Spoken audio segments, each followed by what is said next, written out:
Assalamualaikum, saya Amy Syazwina akan membentangkan tentang pendahuluan. Malaysia merupakan negara yang terdiri daripada pelbagai kaum dan agama. Setiap kaum di Malaysia memiliki adat resam dan kebudayaan masing-masing yang boleh dipraktikkan secara aman dan damai. Adat didefinisikan sebagai suatu aturan atau cara hidup yang melingkungi segala tingkah laku, kepercayaan dan banyak lagi. Adat juga merupakan satu peraturan atau cara yang diamalkan secara turun-temurun dalam masyarakat sehingga menjadikan adat tersebut suatu hukum atau peraturan yang harus dipatuhi. Peraturan atau adat telah menjadi kebiasaan dan tabiat manusia secara semula jadi serta menjadi perkara yang perlu diikuti dari generasi ke generasi akan datang bagi mengekalkan tradisi atau identiti sesuatu kaum tersebut. Adat adalah peraturan yang sudah lama dipraktikkan yang merangkumi dari segi kehidupan seperti kelahiran, perkahwinan dan kematian. Adat resam merupakan kebiasaan cara hidup yang diamalkan oleh sesuatu kaum atau masyarakat yang dapat menyelahkan corak budaya masyarakat tersebut. Di Malaysia, terdapat banyak adat resam dan kebudayaan dapat dilihat dalam kehidupan seperti adat resam masyarakat Melayu, Cina dan India. Untuk tajuk ini, saya akan terangkan dan jelaskan tentang definisi adat resam. Menurut Kamus Dewan edisi keempat, adat merupakan cara aturan atau dengan kata lain, peraturan yang menjadi kebiasaan kepada sesebuah masyarakat ataupun kaum. Adat merupakan satu simbol ataupun tanda keunikan bagi sesebuah kaum atau masyarakat. Adat juga dikatakan berasal daripada bahasa Arab yang membawa maksud kepada kelaziman ataupun kebiasaan. Sehubungan itu, para ulama juga memberi pandangan mereka mengatakan bahawa adat memberi maksud yang sama dengan perkataan urf, iaitu hukum syarak bagi umat Islam. Perkataan resam pula, menurut Kamus Dewan Bahasa, didefinisikan sebagai sifat kebiasaan, kelaziman, peraturan, tata cara dan sebagainya. Hasil daripada gabungan perkataan adat dan resam membawa maksud kepada cara kelaziman ataupun peraturan yang biasa diguna pakai oleh sebuah kaum atau masyarakat di dalam kehidupan mereka. Adat resam dipraktikkan sejak zaman nenek moyang lagi dan diamalkan secara turun-menurun. Ia tetap utuh diguna pakai walaupun telah lama. Bab kata pepatah, adat resam merupakan peraturan yang tak lapuk dek hujan dan tak lekan dek panas. Assalamualaikum warahmatullahi wabarakatuh. Nama diberi Zakira Hanan binti Zuhari dari kelas AP18. Seterusnya adalah kepelbagaian adat resam di Malaysia. Seperti yang kita tahu, di negara Malaysia terdapat pelbagai kumpulan etnik yang menetap di negara ini. Seperti yang terlihat di dalam slide adalah peratusan penduduk warga negara mengikut kumpulan etnik. Kumpulan etnik yang terbesar di negara ini adalah Melayu yang terdiri daripada Bumiputra dan orang Melayu. Seterusnya adalah kumpulan etnik kedua terbesar iaitu Cina yang terdiri daripada orang Fuzhou, Hainan, Henghua, Hokkien, Cantonese, Hakka, Teochew dan lain-lain. Kumpulan etnik terbesar yang ketiga adalah India yang terdiri daripada orang Tamil, Malayali, Punjabi Sikh, Telugu dan lain-lain. Dan selebihnya adalah terdiri daripada bangsa Asia lain dan bangsa dunia yang lain. Dalam tajuk ini, adat resam yang akan difokuskan adalah lebih kepada kumpulan etnik Melayu, Cina dan India. Dan kita akan mendalami tentang latar belakang dan asal-usul, kepelbagaian adat sesuatu etnik dan contoh-contoh adat. Yang pertama adalah masyarakat Melayu. Asal-usul adat masyarakat Melayu telah disebut oleh ramai sarjana yang menyatakan bahawa adat Melayu adalah adat Jawi, iaitu adat bercampur. Ini telah dibuktikan kerana terdapat pelbagai pencampuran dalam pembentukan adat Melayu. Hal ini sesuai dengan penceritaan sejarah Malaysia. Terdapat 3 pengaruh besar yang mempengaruhi adat Melayu, iaitu pada zaman Hindu, zaman Buddha dan juga zaman kedatangan agama Islam. Terdapat pelbagai adat resam masyarakat Melayu. Antaranya adalah adat pepatih dan adat temenggung yang merupakan adat yang sangat terkenal di Malaysia. Yang pertama adalah adat pepatih. Adat ini menekankan konsep demokrasi dan muafakat. Pewarisan harta pusaka pula diutamakan kepada anak perempuan. Adat pepatih ini diamalkan oleh masyarakat Melayu di Negeri Sembilan. Yang kedua pula adalah adat temenggung. Adat temenggung menekankan tentang pemerintahan Raja Mutlak dan memberi keutamaan terhadap kaum lelaki. Adat temenggung ini diamalkan oleh masyarakat Melayu di seluruh Semenanjung kecuali di Negeri Sembilan.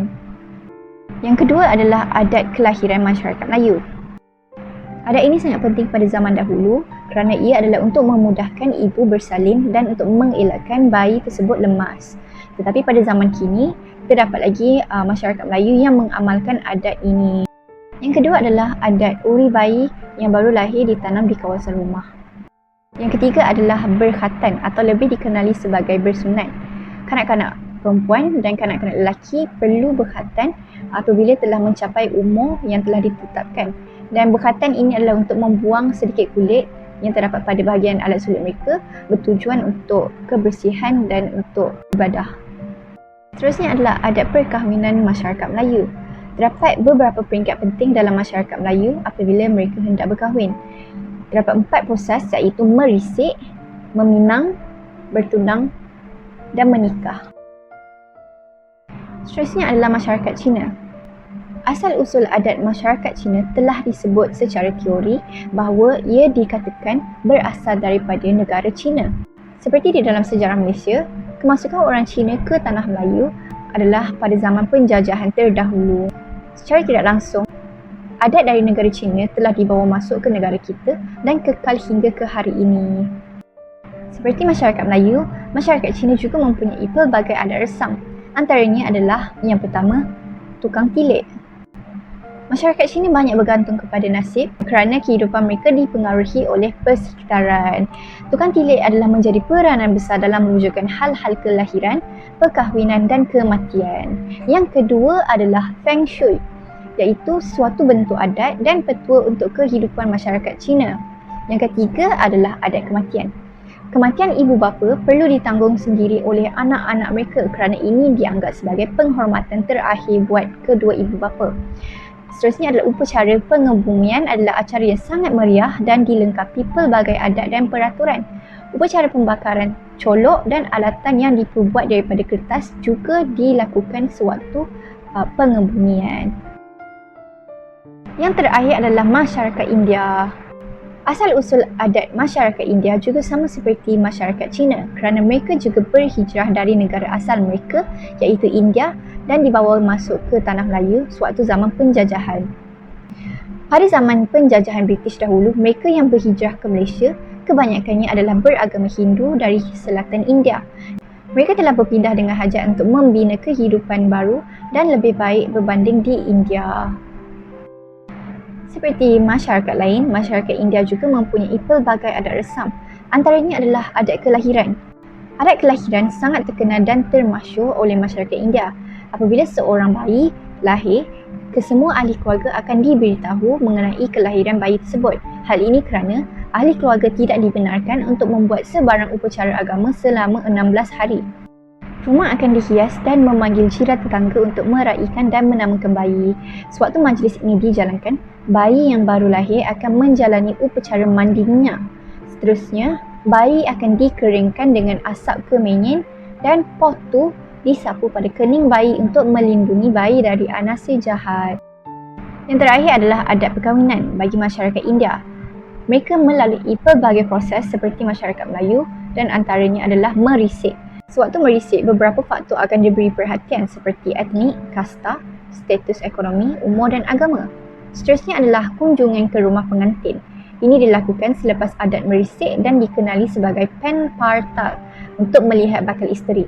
Yang ketiga adalah ikat janji niscaya, iaitu selepas persetujuan kedua belah pihak, wakil lelaki akan datang membawa beberapa barangan seperti kelapa, sirih pinang dan bunga, dan terdapat beberapa lagi perkara yang perlu dibawa. Yang keempat adalah parisam. Adat ini terbahagi kepada dua. Parisam biasa, iaitu pemberian hadiah awal sebelum berkahwin. Yang kedua adalah parisam udan, iaitu pemberian hadiah pada hari perkahwinan. Dan yang terakhir adalah upacara kanggenam dan perkahwinan. Upacara perkahwinan diadakan oleh pedanda dengan berdoa dan acara menyarung cincin dilakukan. Terdapat banyak kepentingan adat resam di Malaysia. Yang pertama, ianya dapat dijadikan identiti untuk sesuatu etnik atau kaum itu. Contohnya seperti upacara merisik, kebiasaannya dijalankan khususnya buat kaum Melayu. Jika adat ini tidak dijalankan, maka salah satu identiti penting untuk masyarakat Melayu tidak dapat lagi dilihat dan dijadikan identiti. Yang kedua, untuk mengekalkan dan memastikan keadaan sosial dan politik di Malaysia untuk kekal stabil serta sentiasa dipelihara. Ini dapat dilihat dengan adat peraja yang mempunyai raja-raja di setiap negeri dan yang di-Pertuan Agong untuk memastikan dan memelihara kestabilan kesejahteraan dan sistem sosial politik di Malaysia. Yang ketiga, adat resam juga penting untuk menunjukkan budi pekerti rakyat Malaysia. Ini dapat dilihat melalui kaum Melayu yang mementingkan kaumnya untuk menghormati lebih-lebih lagi terhadap individu yang lebih tua daripada mereka. Mereka juga dilarang untuk meninggikan suara terhadap individu yang lebih berusia, lebih-lebih lagi terhadap ibu bapa mereka sendiri. Melalui adat ini, ianya mengajar kaum tersebut untuk saling hormat-menghormati sesama kaum dan kaum lain. Di samping itu, ianya penting untuk adat ini diamalkan dan dihargai bagi mengekalkan dan memastikan sesuatu adat itu tidak akan mamah ditelan oleh waktu. Ini dapat dilihat pada salah satu adat yang dahulunya terkenal di Malaysia, iaitu adat Baba dan Nyonya. Namun, pada masa kini, adat Baba dan Nyonya tidak lagi terkenal seperti dahulu. Jika ini berterusan, pada masa akan datang adat Baba dan Nyonya mungkin akan lenyap ditelan oleh arus pemodenan. Dan paling penting, menarik minat pelancong luar juga merupakan salah satu kepentingan adat di Malaysia ini. Melalui adat ini, ianya dapat menaikkan nama Malaysia di mata dunia dan disaksikan adat yang diterapkan di Malaysia. Pelancong luar gemar untuk menyaksikan dan merasai adat ini kerana mereka dapat mendalami dan mendekati kebudayaan dan corak hidup masyarakat di Malaysia. Peranan adat dalam masyarakat. Di sini saya akan terangkan 3 peranan adat dalam masyarakat. Peranan pertama iaitu adat menjadi garis panduan hidup. Adat resam dikatakan sebagai hukum hakam dan peraturan. Ia perlu dipatuhi dan diikuti. Jika ia dipatuhi, maka dipercayai seseorang itu akan hidup dalam keadaan yang harmoni dan ia berada pada garis jalan yang betul. Tetapi, jika ia dilanggar dan digunakan secara salah, maka dipercayai seseorang itu akan terpesong daripada panduan hidup mereka. Peranan kedua ialah adat melahirkan jati diri. Adat dapat melahirkan identiti dan jati diri manusia kerana adat dapat membentuk sifat-sifat yang murni dan baik dalam diri jika ia diamalkan dengan betul. Adat yang baik dapat membentuk masyarakat yang harmoni, sejahtera dan berakhlak mulia. Peranan ketiga ialah adat mengawal tingkah laku dan mengeratkan tali persaudaraan. Adat merupakan undang-undang yang dapat mengawal tingkah laku seseorang. Contohnya, adat yang telah lama diguna pakai iaitu orang muda mesti menghormati orang yang lebih tua. Perkara ini dapat melahirkan sifat saling hormat menghormati dan bertimbang rasa. Adat juga dapat mengeratkan silaturahim dan tali persaudaraan antara sesama manusia. Perkara ini berlaku apabila suatu adat resam yang dijalankan atau diraikan dapat mengumpul ramai orang seperti keluarga, sahabat dan juga jiran tetangga. Melalui majlis ini dapat melahirkan sifat kerjasama untuk menjayakan majlis ini. Terdapat banyak usaha untuk mengekalkan adat resam di Malaysia. Antaranya ialah usaha individu itu sendiri. Ianya penting untuk setiap rakyat Malaysia untuk mengetahui akan kepentingan adat dan budaya yang terdapat di Malaysia serta menghayatinya. Perkara ini dapat dipraktikkan dengan individu itu sendiri untuk cuba mempelajari dan menghayati adat resam itu. Bagi mereka yang meminati kesenian, mereka boleh mempelajari kesenian tradisional yang terdapat di Malaysia seperti mempelajari tarian zapin, tarian ulik mayang, dikir barat, tarian joget dan lain-lainnya. Seterusnya, usaha lain yang boleh dijalankan ialah usaha daripada pihak sekolah. Pihak sekolah boleh mengadakan aktiviti yang berkaitan dengan adat dan istiadat yang terdapat di Malaysia. Mereka juga boleh membentuk satu kelab atau persatuan yang berkait rapat dengan kebudayaan dan adat yang terdapat di Malaysia. Melalui kelab ini, pelajar akan diajar akan adat dan istiadat yang terdapat di Malaysia. Selain itu, pihak kerajaan juga memainkan peranan yang penting untuk mengekalkan adat di Malaysia ini. Aktiviti yang boleh dijalankan oleh kerajaan termasuklah mengadakan pesta kebudayaan dan kesenian untuk mempamerkan keunikan dan variasi adat dan budaya yang terdapat di Malaysia, termasuklah pakaian, makanan, tarian dan sebagainya. Perbentangan saya bertajuk Pengaruh Agama Islam terhadap adat dalam kalangan masyarakat. Mutakhir ini, agama dan adat sentiasa meniti di bibir-bibir mulut masyarakat Melayu maupun di skrin-skrin media sosial. Permulaannya, ketibaan Islam di tanah Melayu berjaya membuka satu lembaran sejarah yang baru dan sebuah zaman yang bertamadun dan menuju kemajuan. Sebelum munculnya Islam, pengaruh Hindu-Buddha menjadi budaya yang utama dalam kalangan masyarakat ketika itu. Adat merupakan asas utama dan penting dalam kalangan masyarakat. Hal ini dapat dilihat dari saat kelahiran sehingga kematian. Permulaannya, ketibaan Islam di tanah Melayu. Menurut Said Naqvi Al-Hattas, tamadun yang dibawa Islam lebih berasaskan rasionalisme dan kebebasan cara berfikir berbanding zaman yang sebelumnya. Said Naqvi Al-Hattas berjaya menolak pandangan para sarjana barat yang telah memperkecilkan agama Islam yang mengatakan bahawa Islam cuma senipis kulit bawang sahaja.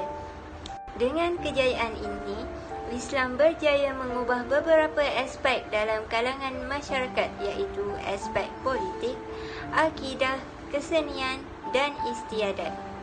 Dalam aspek politik, dikatakan sebelum tibanya Islam, sistem politik di tanah Melayu berasaskan kepada sistem Hindu-Buddha.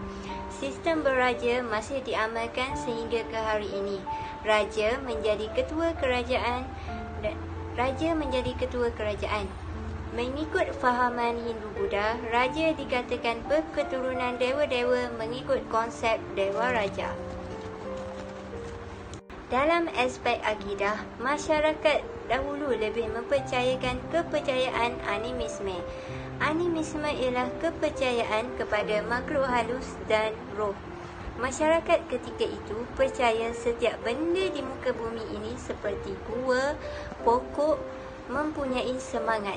Dengan tibanya Islam, Islam telah berjaya mengubah kepercayaan masyarakat Melayu dengan lebih percaya kepada Tuhan yang satu, iaitu Allah Subhanahu Wa Taala, dan lebih berpegang kepada Al-Quran dan As-Sunnah. Di dalam aspek kesenian yang dibawa oleh Islam dapat dilihat secara amnya dalam pembinaan masjid, perbuatan batu nisan serta makam-makam orang Islam. Akhir sekali, dalam segi aspek adat istiadat, antara adat yang berjaya mengubah pandangan masyarakat adalah adat bersanding atau menepung tawar dan melenggam perut bayi 7 bulan. Mengikut Islam, adat ini tidak wujud sama sekali dan khurafat serta syirik. Kesimpulannya, ketibaan agama Islam berjaya menjadikan masyarakat yang lebih berpegang teguh kepada syariat Islam. Oleh yang demikian, generasi masa kini seharusnya mengekalkan kesucian agama agar tidak lapuk ditelan dek zaman. Sekian, terima kasih. Saya Amy Shazwina akan membentangkan bahagian kesimpulan pula. Di bahagian kesimpulan terdapat dua bahagian iaitu cadangan dan kesimpulan. Pada bahagian cadangan, terdapat beberapa peranan yang memainkan peranan penting untuk mengekalkan adat rasam di negara ini. Yang pertama, pihak kerajaan. Pihak kerajaan perlulah mengambil berat tentang masalah ini agar adat tersebut tidak ditelan zaman dengan menguar-uarkan tentang adat yang ada melalui pelbagai platform seperti televisyen dan radio. Yang kedua, pihak sekolah.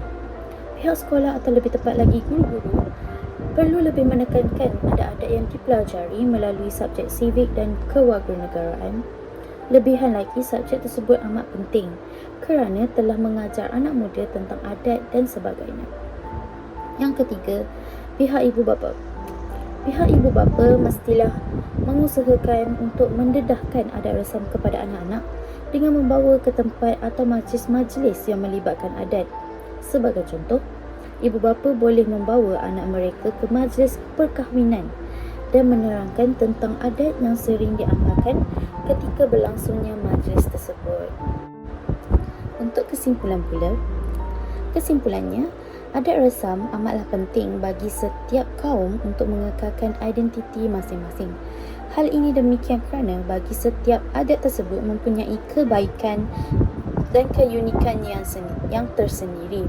Oleh itu, adat rasam perlu dipelihara agar tidak ditelan zaman dan dilupai terutamanya oleh generasi muda. Kini, anak muda sudah jarang didedahkan dengan perkara yang melibatkan adat. Lebihan lagi dengan adanya teknologi yang maju sekarang ini. Generasi merupakan warisan atau pelapis, maka mereka perlu celik tentang adat rasam yang ada agar tidak lesap kerana mereka yang akan meneruskan adat tersebut. Selagi adat tersebut tidak bercanggah dengan ajaran agama masing-masing, kita perlu pelihara adat tersebut. Terima kasih.